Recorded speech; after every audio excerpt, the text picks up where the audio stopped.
Welcome back for the Part 3 finale of this series, just in time for the 2024 AGM. Part 1 dealt with the presentation deck and opening comments from Elon Musk and Vivek Tanaya. Part 2 dissected the questions investors sent in for consideration, which leaves the analyst calls, which were done live.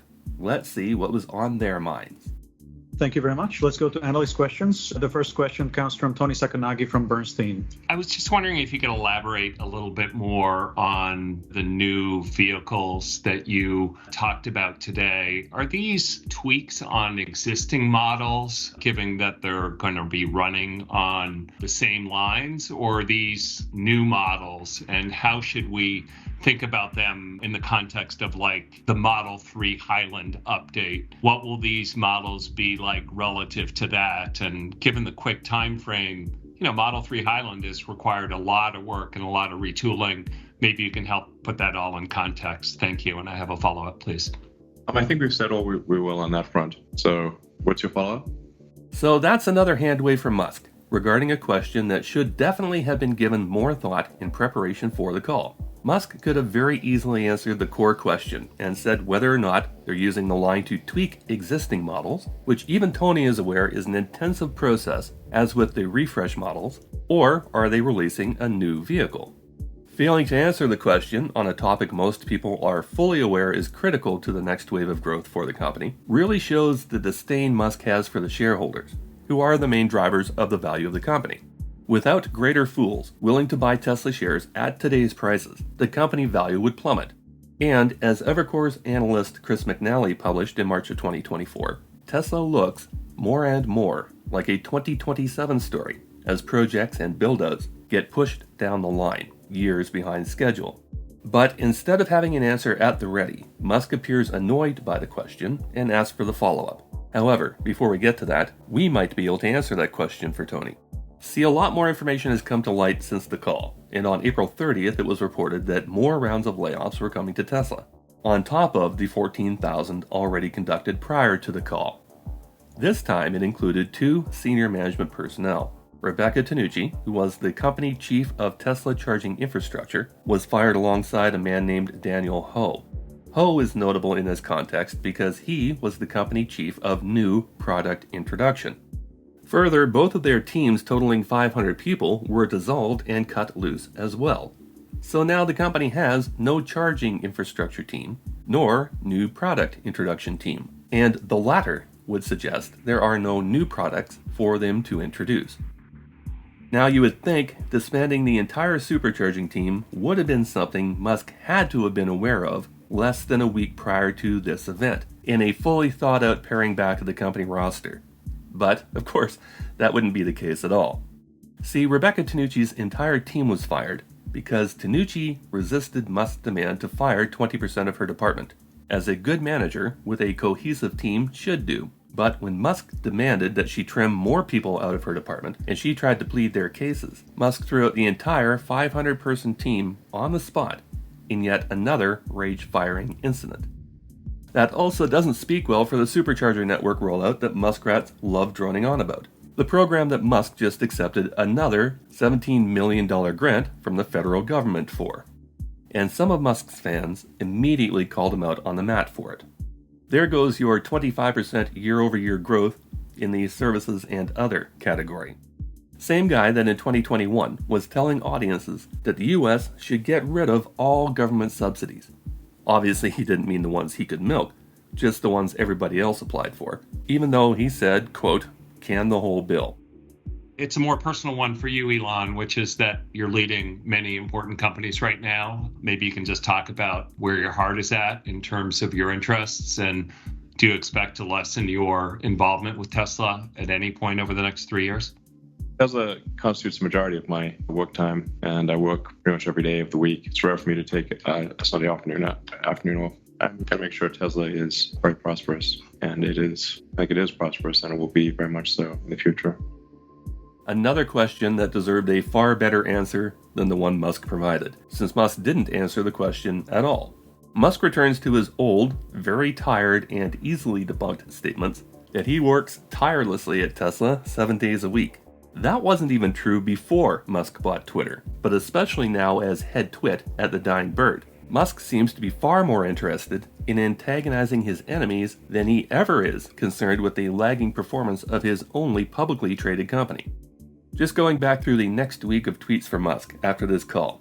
While Tesla was laying off thousands of people, Musk's time was spent droning on about the great replacement theory versus low birth rates, reminiscing about the coincidental recurrences of Dune and Ghostbusters, and fantasizing about teabagging Dustin Moskowitz after the billionaire co-founder of Facebook and current founder CEO of Asana stated publicly after this earnings call that Tesla was committing consumer fraud on a massive scale in statements that would end in jail time. This would appear to be prescient given the DOJ announcement. Musk clapped back at Dustin by calling him a retard, then doubled down with his next post, calling Dustin a pompous idiot whose head is so far up his own ass that he is legally blind. Psychiatrists should recognize this as the Freudian defense mechanism called projection, specifically neurotic projection, where an individual assigns undesirable feelings or emotion to someone else. The point here is, Musk does not spend every waking hour contemplating or coordinating the financial success of Tesla, and anyone can confirm that simply by scanning Musk's Twitter feed. To wrap up this section, Musk never answered either question that was asked by Sakanagi. Maybe Adam Jonas from Morgan Stanley will have better luck. Okay, thank you. Let's go to Adam Jonas from Morgan Stanley. You and your team on volume expect a 2024 growth rate notably lower than that achieved in 2023. But what's your team's degree of confidence on growth above 0%? Or in other words, does that statement leave room for potentially lower sales year on year? No, I think we'll have higher sales this year than last year. Okay. Jonas, who really needs to start opening every interaction with people by saying, "I'm one of Elon Musk's flying butt monkeys," as a lead analyst with the firm that has bankrolled most Musk enterprises and hold half of Musk's Tesla shares as collateral against the other half, asks about volume sales, bringing back concerns about the Q4 2023 call where the company was forecasting lower growth, far below the promised 50% CAGR people bought into the year prior. Jonas's question also incorporates the specter of a negative growth possibility across the 4 quarters, a very real possibility given Tesla's lagging sales year to date. Musk's unedited response is that he expects they will sell more cars this year than last. So far this year, no reason to believe that's the case. Even according to the numbers in the Q1 report, sales have lagged behind last year's, despite deep discounts. And although the company likes to blame outside forces for that, the fact remains Tesla continues to make more cars than people want to buy. Recent reports out of Europe have Tesla down this year compared to last. The graph of cumulative sales for the quarter, thus far in the UK, show the lowest results of the past 5 quarters in comparison. In China, sales of Tesla were down 18% in April alone.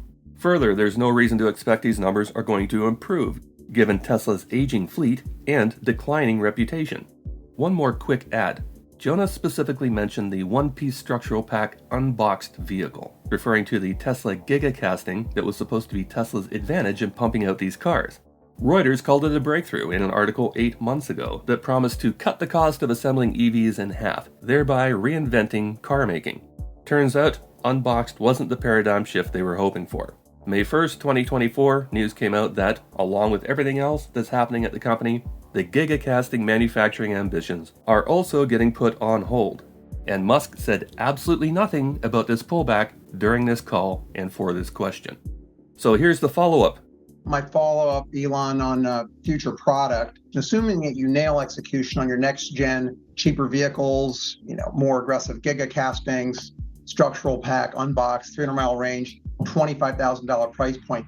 Putting aside Robotaxi, how long would it take your best Chinese competitors to copy a cheaper and better vehicle that you could offer a couple years from now?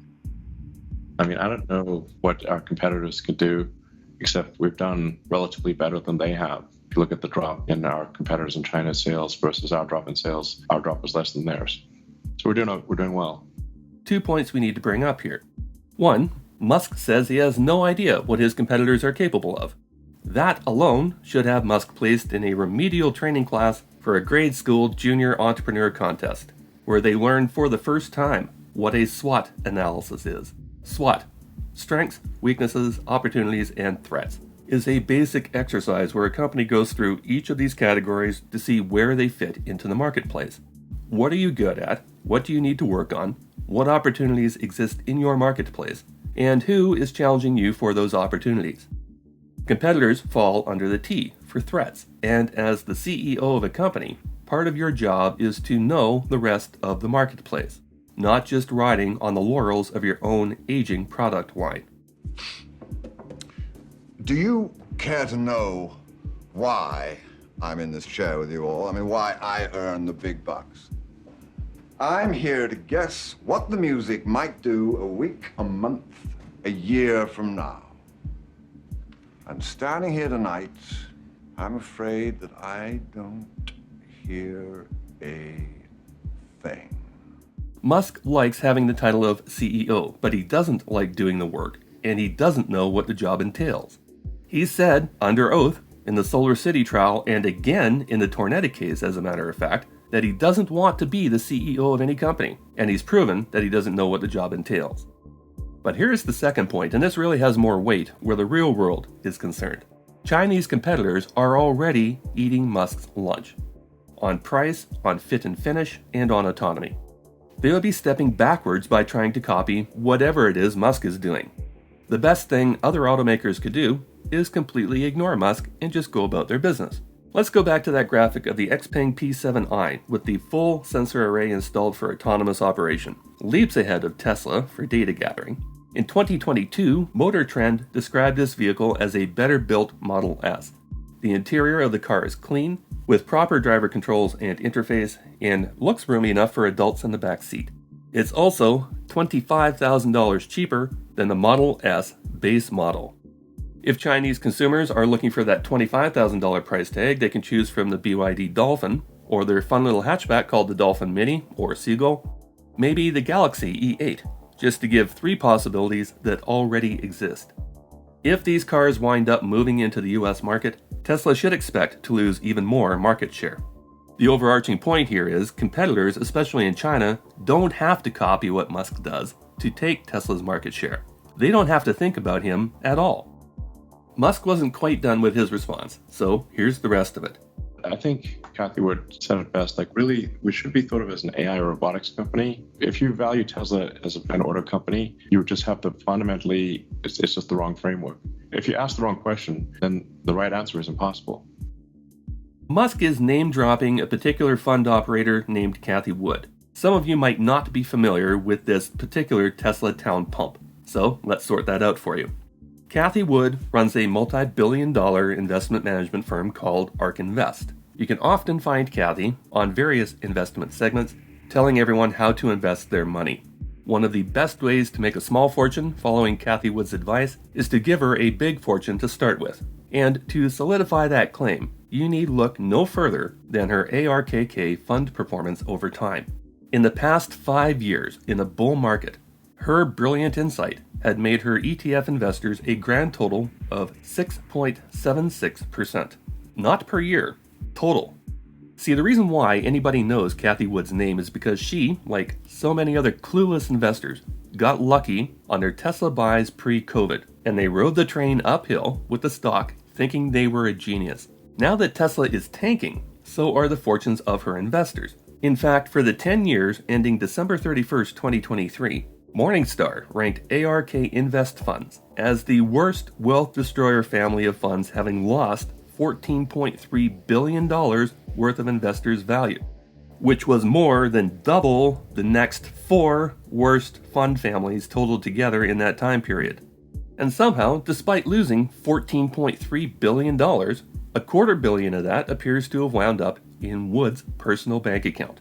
This year to date, her beloved Tesla is down another 27%. Her ARKK fund is down 11% year to date, down 70% from its all-time high, with other analysts on record saying throwing random darts at tickers would beat whatever it is that Cathie Wood is doing with ARKK.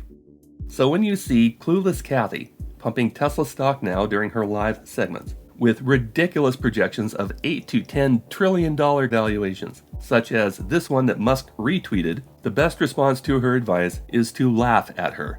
This projected nonsensical valuation, as confirmed by Musk, is based on Tesla being the biggest AI project on Earth, which we already know is an outright lie on several fronts.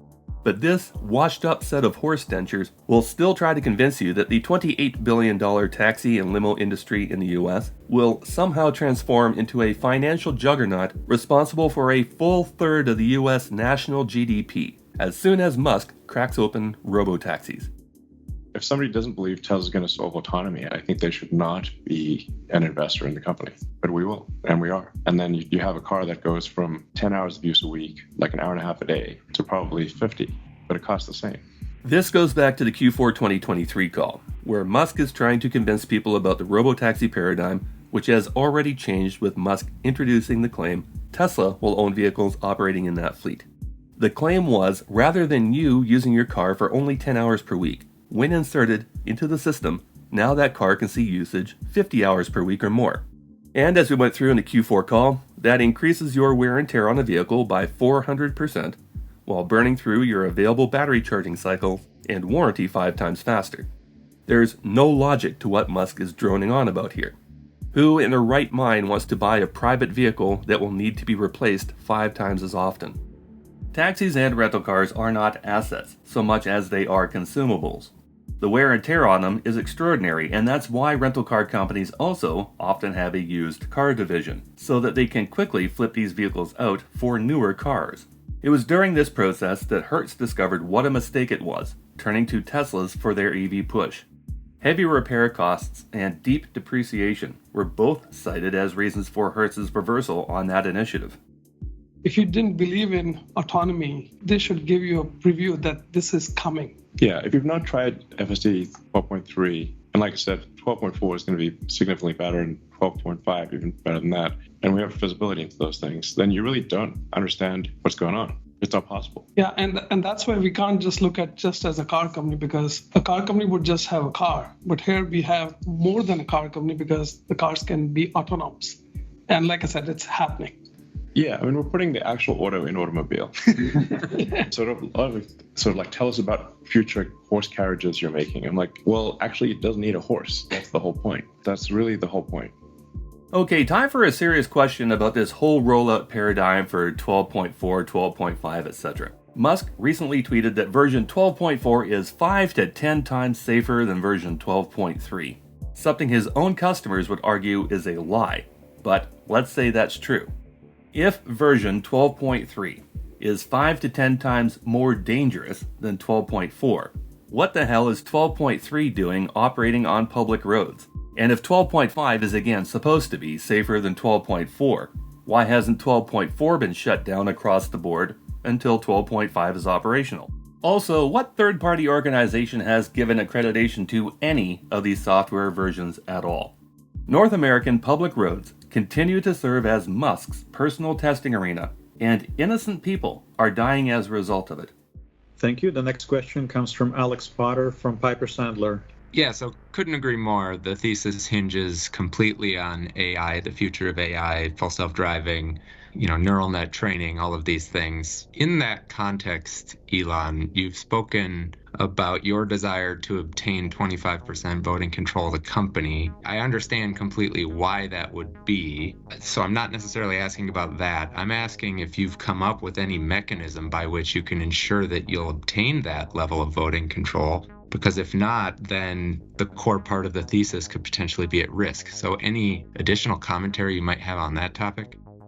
So before we get into Musk's response here, let's simplify the question. What Alex is asking is this. Musk is demanding 25% of the company shares before he'll continue developing AI at Tesla. Alex wants to know what risk there is to the company if Musk doesn't get it. Here's the response.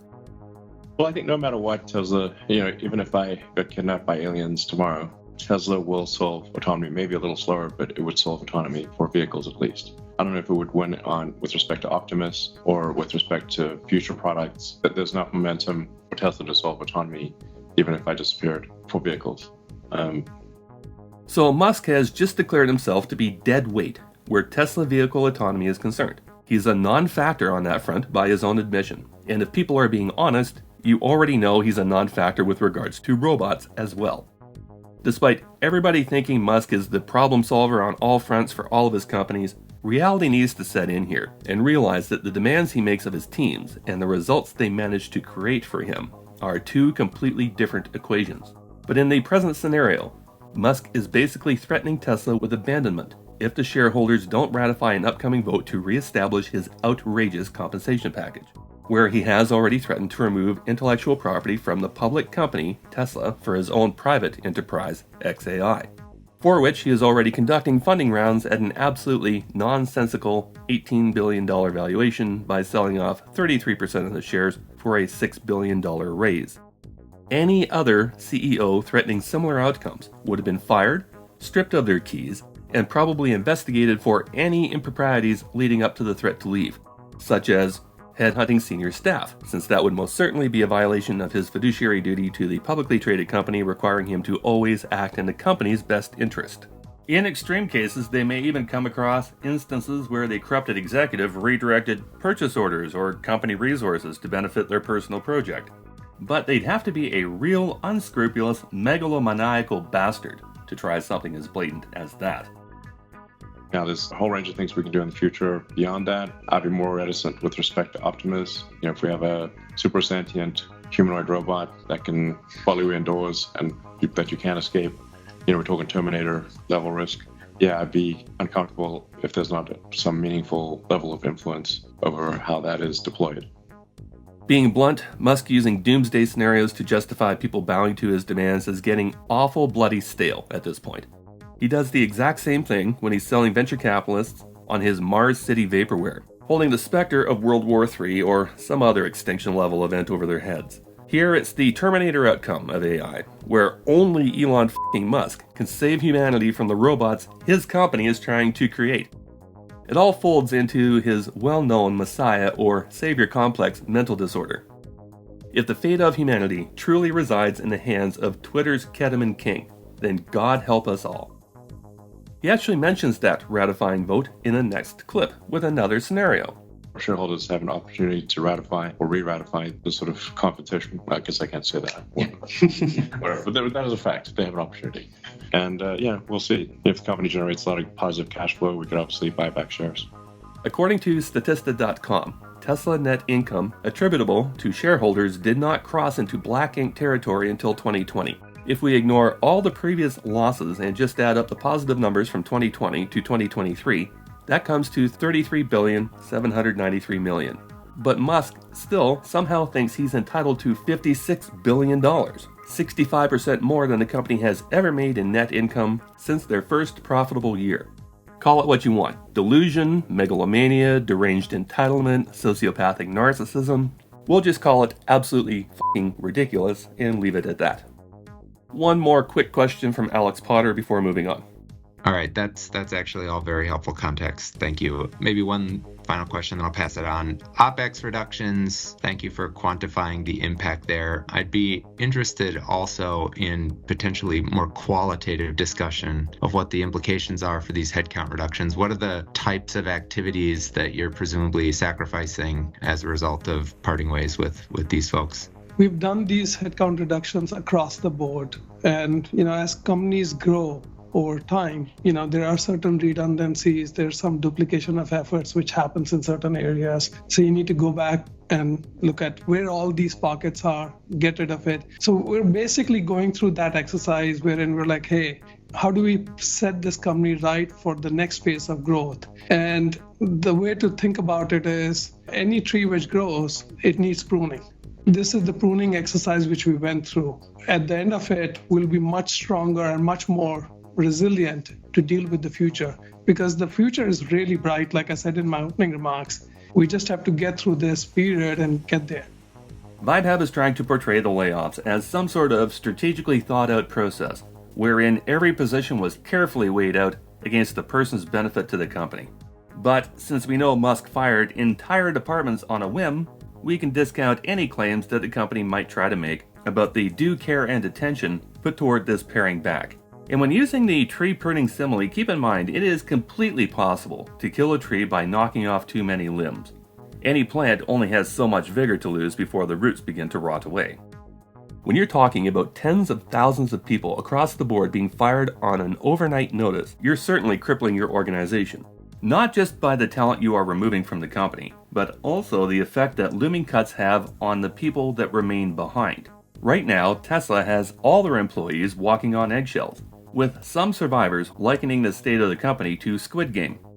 If all these people feel they need to operate in survival mode to stay under the radar, that is not conducive to creativity nor productivity. But you start knocking off entire divisions, in this case the ones in charge of your nationwide supercharging and the entire new product team. Well, that isn't pruning the tree. That's triage, knocking off entire limbs to try and save the patient, not unlike amputating a gangrenous arm to save a human patient. Except the rot is mostly coming from the other side of the amputation site, making the patient terminal. A company about to enter a new phase of growth does not recognize it by laying off 10, perhaps 20% of their workforce across the board. Unless maybe the hiring managers have padded their entire roster with absolutely useless family members. No, a company is far better off taking those employees and retraining them for the new tasks required by the company in the new phase. But these people were not offered those opportunities. They were fired by email with no notice, and those who showed up to work without reading the notice found they were no longer permitted inside the buildings because their pass cards were already disabled. So we're going to call bullshit on this entire series of responses from Tanea and Musk, before Musk launches into a biology lesson that nobody asked for and has nothing to do with the question that was asked. Yeah, we're not giving up anything that it's significant that I'm aware of. We've had a long period of prosperity from 2019 to now. So if a company sort of organizationally is 5% wrong per year, that accumulates to 25-30% of inefficiency. We've made some corrections along the way, but it is time to reorganize the company for the next phase of growth. And you really need to reorganize it, just like a human. When we start off with one cell and become a zygote and blastocyst, and you start growing arms and legs, and briefly you have a tail. But you shed the tail. You shed the tail, hopefully. And then you're a baby, and you basically, the organism, a company is kind of like a creature growing. And if you don't reorganize it for different phases of growth, it will fail. You can't have the same organizational structure if you're 10 cells versus 100 versus a million versus a billion versus a trillion. Humans are like around 35 trillion cells. You're basically a walking cell colony of roughly 35 trillion, depending on your body mass, and about 3 times that number in bacteria. Anyway, you've got to reorganize the company for a new phase of growth, or it will fail to achieve that growth. The pruning of the tree simile might work, but the baby version sure doesn't. Anyway, no further comment needed here, except to say he got the number of bacteria in a human body completely wrong. Thank you. Let's go to Mark Delaney from Goldman Sachs. The company had previously characterized potential FSD licensing discussions as in the early phase, and some OEMs had not really been believing in it. Can you elaborate on how much the licensing business opportunity you mentioned today has progressed? And is there anything Tesla needs to achieve with the technology in terms of product milestones in order to be successful at reaching a licensing agreement, in your view? Well, I think it just needs to be obvious that our approach is the right approach. And I think it is now with 12.3, if you just have the car drive you around, it is obvious that our solution with a relatively low cost inference computer and standard cameras can achieve self-driving. No LiDARs, no radars, no ultrasonics, nothing. No heavy integration work for vehicle manufacturers. Yeah, it's so it would really just be a case of having them use the same cameras and inference computer and licensing our software. To buy into Musk's paradigm of self-driving cars, you have to believe that vision only can produce the same required input for a vehicle, determining where it is on the road, as a full sensor suite that provides overlapping 3D mapping, depth perception, and audio, as well as vision. And sorry, but to make that claim flies in the face of logic, since the abilities of Tesla's cameras are only the starting point of the other companies providing a similar product and service. It's once it becomes obvious that if you don't have this in a car, nobody wants your car. It's a smart car. If people don't understand, all cars will need to be smart cars, or you will not sell this. The car will not, nobody will buy it. Once that becomes obvious, I think licensing becomes not optional. It becomes a method of survival. License it or nobody will buy your car. Musk states, with authority, that all cars are going to have to be smart cars or nobody's going to want to buy your car. And we can tell you that is categorically false. Not everybody is as enthralled with technology as Elon's crew of tech bros. To give you a parallel, thinking of Cybertruck here, some retailers sell smart fridges that have a computer touchscreen built into them, because reasons. How many people do you know have one of these? We can't name a single person. From a logical standpoint, adding those additional features can only drive up the cost of production, and therefore the sale price. And on a more practical plane, it is more unnecessary stuff that can break. A fridge has one purpose: keep your food cool. Similarly, cars have one purpose: to transport you from A to B and back. If the vehicle runs properly and you're a good, attentive driver, those are the base requirements. That's all you need. But stating that nobody will want a car that doesn't have all the bells and whistles, which Musk keeps promising but has never delivered anyway, is pure ignorance of the marketplace. If the same car without the full self-driving feature is $15,000 cheaper, it's going to have a market, and likely a broader market. And to use an example straight out of Tesla, the reported 2% uptake on the FSD 30-day free trial proves that statement to be true. I wouldn't be surprised if we do sign a deal. I think we're a good chance we do sign a deal this year, maybe more than one. But yeah, it would be probably 3 years before it's integrated with a car, even though all you need is cameras and our Burns computer.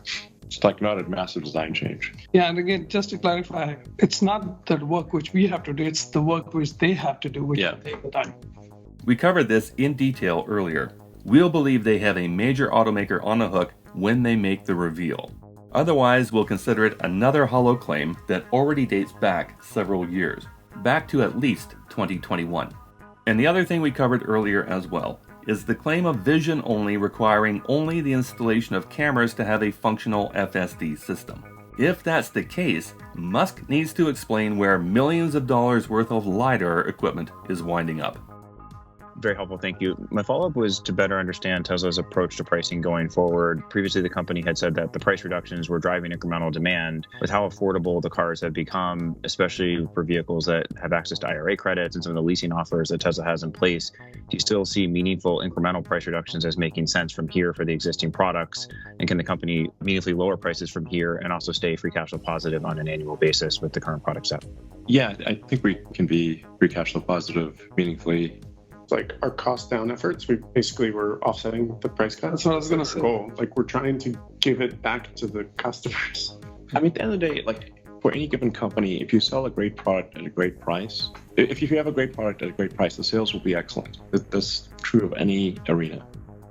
Given that the company was not free cash flow positive this quarter, and next quarter is shaping up to be a tougher one yet, the weak consumer sentiment argument that Musk tries to make here is lame. And so is the interjection that the company is trying to give back to the consumer. We know from earlier on that the decrease in COGS was due to the lower material cost, not factory nor company efficiency.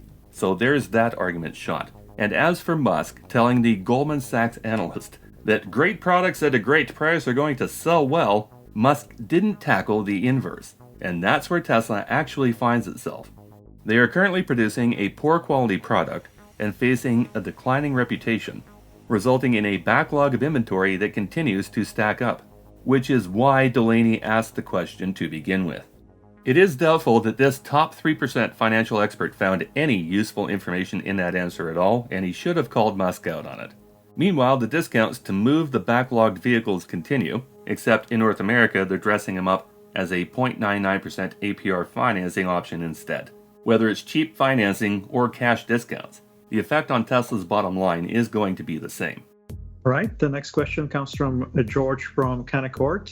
First, could you please help us understand maybe some of the timing of launching FSD in additional geographies, including maybe clarifying your recent comment about China? You mean like new markets? Yeah, there are a bunch of markets where we don't currently sell cars that we should be selling cars in. We'll see some acceleration of that. And FSD in new markets? Yeah, so the thing about the end-to-end neural net-based autonomy is that just like a human, it actually works pretty well without modification in almost any market. We plan on, with the approval of the regulators, releasing it as a supervised autonomy system in any market where we can get regulatory approval for that, which we think includes China. Knowing what we know about the China market licensing hurdles, we also know Musk was completely lying about this to George the analyst. The Tesla Vision Array is absolutely not directly transferable nor operational in other markets, which is exactly why Tesla had to sign a licensing agreement with Baidu to use their mapping software. So just a week after this, Musk has proven a liar in what he told George about the system being self-contained and ready to go. A month onward, June 2nd, CNWire released a list provided by the government of China detailing the names of 9 automakers approved for pilot projects for L3 and L4 autonomy. And guess whose car company didn't make the list? NIO made the list. Tesla did not. So there's at least 9 Chinese companies with a head start in that market working towards SAEL4. Just like a human, you can go rent a car in a foreign country and you can drive pretty well. Obviously, if you live in that country, you'll drive better. We'll make the car drive better in these other countries with country-specific training. But it can drive quite well almost everywhere. Basics of driving are basically the same everywhere. Like, car is a car, traffic is a traffic light, road is the road. Yeah. It understands that it shouldn't hit things no matter where it is. Exactly. There are some road rules that you need to follow. In China, you shouldn't cross over a solid line to do a lane change. In the US, it's a recommendation, I think. China, you get fined heavily if you do that. Going to stop the response here because that is false information. Although the enforcement level of that violation is inconsistent, in many jurisdictions, crossing a single solid white line is a finable offense, same as it is in China. But if you have a Tesla and you have been given a fine for crossing the solid white line while operating their autonomous software, you now know that the company has obviously programmed the car to ignore that law when convenient. Might be a way to fight that ticket.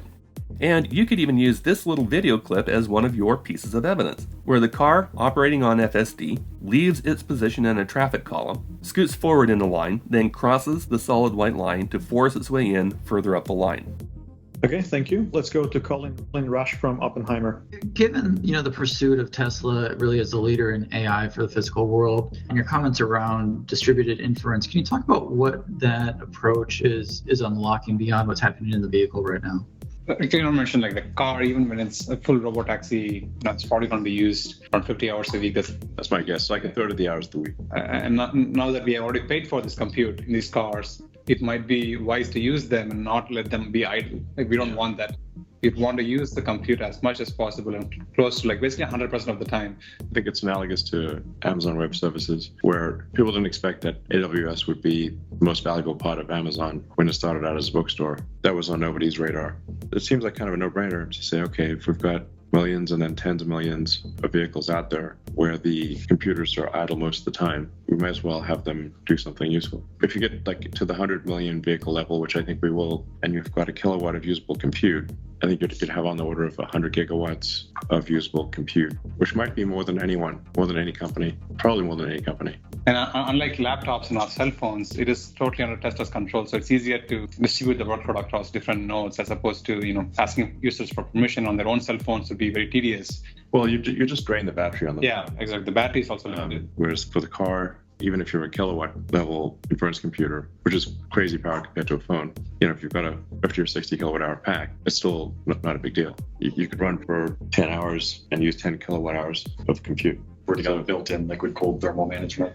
Yeah, it's exactly expense for data centers. So it's already there in the car. Exactly. And it's already paid for. Yeah. This section of the call definitely created a stir on social media, where this panel of executives is telling their customers that the car's brain that houses the compute is going to be used by the company to mimic an Amazon Web Services processing matrix, which is ridiculous. Paraphrasing, Musk and Tenaya are talking about it being the company's prerogative to monetize the processing power of the computer in privately owned vehicles. Tenaya says the company has already paid for the compute in the vehicle, disregarding the fact that new owners will have paid the company for it when they purchase the vehicle from them. Nobody says anything about paying the customer for that ability, draining the battery for hours while the car is not in use, possibly creating a situation where you now have to stop on the way home to charge your car, where you might have otherwise had enough juice for the trip. And last analyst questions come from Shreya Patel, one about whether or not production line efficiencies were transferable to any new lines being created by Tesla, and taking another run at the 4680 production. Neither of the questions nor the answers were worth watching, so that's a wrap. Well, almost. The host of the program, VP of Investor Relations Martin Vieca, had an announcement to make to wrap up the festivities. Okay, thank you very much. That's all the time we have today. But at the same time, I would like to make a short announcement. I wanted to let the investment community know that about a month ago, I met up with Elon and Vaibhav and announce that I'll be moving on from the world of investor relations. I'll be hanging around for another couple of months or so feel free to reach out anytime. But after this 7-year sprint, I'm going to be taking a break and spending some good quality time with my family. Another high-level executive looking to go and touch grass for a while after going through the meat grinder at Tesla for 7 years. Just when the company is telling everyone they're supposedly in between 2 major growth waves and ready to dominate across all sectors. Which makes total sense, right? Leaving just before the big payoff? Most people would want to stick around for the victory lap. No, Martin Viecha joined a growing roster of former Tesla royalty. Let's tally up the senior executive departures from Tesla in recent months, backing up just a little for a couple biggies. Andrej Karpathy, the head of Tesla's AI and autopilot programs, left in July of 2022, less than a year after the extremely embarrassing AI Day outing, where none of the items presented have ever come to pass as promised. Zachary Kirkhorn, the former finance chief referred to in official filings as the Tesla Master of Coin, left 8 months ago in August of 2023, marking the end of the company's ability to hit an EPS estimate. Drew Baglino and Rohan Patel parted ways on April 15, 2024 when the firing rounds began. Baglino was the senior VP of Powertrain and Energy Engineering for 5 years. This is Baglino on stage with Musk for Battery Day, when they told the world the company had cracked lithium extraction from clay using salt water. Patel, the Senior Global Director of Public Policy and Business Development since November of 2022. Patel was working on the company expansion into India and left days before Musk was supposed to travel to Delhi but cancelled. Ganesh Venkataramanan, project lead on the Dojo supercomputer, left the company in December 2023, pictured here holding a mock-up of the fake Dojo D1 that was supposed to revolutionize AI but didn't. When Ganesh's departure was reported, it was retroactively reported that 2 months prior, Bill Chang decided to call it quits from his role as a principal system engineer also working on Dojo. Here he is on stage for AI Day 2022, presenting material about Dojo as Ganesh is seated stage left. Benjamin Floring, principal hardware design engineer that moved up through the ranks since October of 2016, resigned April 2024 before he could be laid off, although his departure didn't seem to make the news cycle. During the production of this episode, we went through how Rebecca Tanucci, chief of the Supercharger program, and Daniel Ho, chief of new product introductions, found themselves out of a job. And on May 1st, 2024, news came out that the North American senior HR director, Ali Arabalo, pulled the plug on her stint at Tesla after 6 years with the company, as word of more waves of firings were imminent. And that apparently included the entire summer internship program in what was called a drastic cost-cutting measure, again enacted on an overnight basis, catching all those students off guard. And they're now scrambling for summer work after putting out deposits on housing for the season. Another team that got dispersed was the 341-person cathode materials and manufacturing team, after their senior manager, Anthony Turston, was fired towards the beginning of April, and in the same report, Amir Murshahi, director of infrastructure at Gigafactory Texas, was also terminated. We found this interesting. This photo is from Investors Day, March 1st, 2023, a little over a year ago. Musk was on stage with 16 of the most important people to the company at the time. Today, this is how many remain of those department heads, with more layoffs to come. And the one-time heir apparent to Musk, Tom Zhu, is reported to have been demoted from senior VP at Tesla globally to VP China market. But he might be taking over from Alan Wang, Tesla's China president, sooner than he thought, as Wang was recently outed by his employees in China for the labor law violations rampant at Giga Shanghai, along with some pretty sketchy business practices involving falsification of data. So, 6 of 16 are gone in 13 months, and that may not be unprecedented, but it would certainly be rare for an S&P 500 company to experience that level of executive turnover. And of course, other former department heads like Amir Murshahi, Anthony Turston, Rohan Patel, Ali Arabalo, and Daniel Ho were not on stage, so that number increases to 11 out of 21. You can only wonder how many of those faces will be at Tesla a year from now, as Tesla quietly takes down all American job postings, and Tesla Germany is offering 8-month salary packages to anybody who wants to voluntarily resign.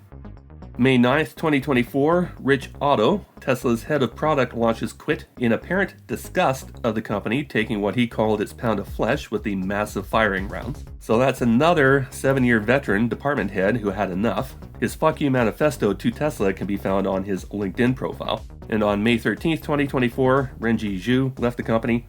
He was the director of manufacturing in charge of Cybertruck production. No word at the time as to who's going to take over the Wank Tank rollout. 2 more bring us to 12 gone and 1 demotion out of 23. So split right down the middle. So how do you summarize a call like that? We're going to try to do it as simply as possible. Several statements were made across the call that might help us wrap it up. If battery electric cars are indeed the future, as Musk claimed, then the future will belong to the industry leaders who are introducing innovative model lines that are well built. That is not Tesla. If the future of those vehicles is to be autonomous, as Musk claimed, then that future will belong to the leaders in autonomous software. That is not Tesla. If AI is to play a role in that autonomous future, as Musk claimed, then that future belongs to the leader in AI development. That is not Tesla. If AI-driven humanoid robots are going to be a game changer, as Musk claimed, shifting the economic landscape of the future worldwide, then that future belongs to the leaders in robotics, and that is not Tesla either. Further, when you have multiple senior executives and management leaving the company at a time when Musk is declaring Tesla is set to make paradigm-shifting progress in any or all of these fields, that does not bode well for Musk's predictions, nor the company's future, especially when the departures appear to be across most, if not all, divisions. And finally, you also have a CEO freely admitting to holding the company hostage, threatening to leave, taking IP with him to a private enterprise if his self-enrichment demands are not met. And then it will be the shareholders' fault, somehow, if Optimus follows you into your house to kill your family. Optimus, super sentient humanoid robot that can follow you indoors and that you can't escape. We're talking Terminator level risk. Because as Elon Musk will tell you, Elon Musk is the only person in the world who can prevent that from happening. Overall, it's pretty hard to see this call as anything other than a complete disaster. But let's see how we made out on the bingo card from Bloomberg. The Megapack in particular, the next generation platform, it's profound. With end-to-end neural networks, robotaxi or cybercab will be like riding a horse. Cybertruck, on the demand front, attractive financing, factors that are outside of our control. Regulatory approval, many orders of magnitude less. So definitely not a full card. And the 2 noticeable absences from both the call and the presentation deck would have to be India and Mexico, with absolutely no mention of either country, even though Mexico seems to think the factory is still coming their way, and India got blown off when Musk visited China instead. It's almost like those 2 new factories were never going to happen to begin with. Thanks for tuning in to this long overdue episode of The Common Sense Skeptic, and for sending it along your social media list to friends you think can use a more thorough breakdown of the particular call. It's also worthwhile to check out the Q4 2023 episode to see how things have changed in only 3 months, and our apologies for the delay between episodes, but apparently May is not the right month to produce a full feature-length 3-part series. Any other comments, leave them in the comment feed below the video where we can respond to them, then give the episode a thumbs up and ring the notification bell so that you'll know when the Common Sense Skeptic returns.